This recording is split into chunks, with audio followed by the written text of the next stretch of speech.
अर्जुन युद्ध भूमि में मोह और शोक से ग्रस्त होकर अपने कर्तव्य से विचलित हो गए थे।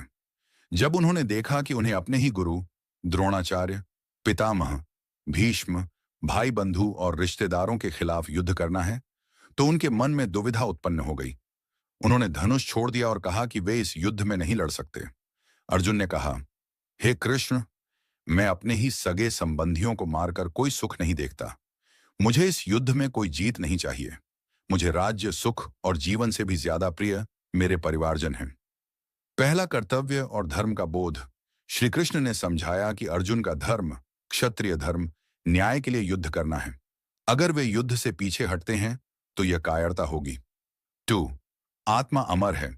श्री कृष्ण ने बताया कि शरीर नश्वर है, लेकिन आत्मा कभी नहीं मरती। न जायते म्रियते व कदाचिन, नायम भूत्वा भविता व न भूयः। अर्थ, आत्मा न कभी जन्म लेती है, न मरती है और न ही इसे कोई नष्ट कर सकता है। 3. कर्मयोग का संदेश। कृष्ण ने अर्जुन से कहा कि वे फल की चिंता किए बिना अपना कर्तव्य निभाएं। कर्मण्येवाधिकारस्ते मां फलेषु कदाचन। अर्थ, तुम्हें केवल कर्म करने का अधिकार है, लेकिन उसके फल की चिंता मत करो। 4. भक्ति और समर्पण का मार्ग।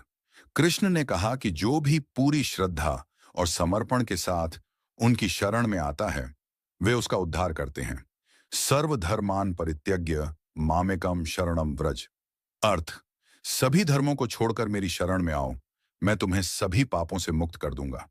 श्री कृष्ण ने गीता के माध्यम से अर्जुन को सिर्फ युद्ध के लिए प्रेरित नहीं किया, बल्कि संपूर्ण जीवन का दर्शन समझाया। यह उपदेश सिर्फ अर्जुन के लिए नहीं था, बल्कि संपूर्ण मानव जाति के लिए था, ताकि हम जीवन के संघर्षों में अपने कर्तव्य को समझें और बिना भय व मोह के उसे पूरा करें।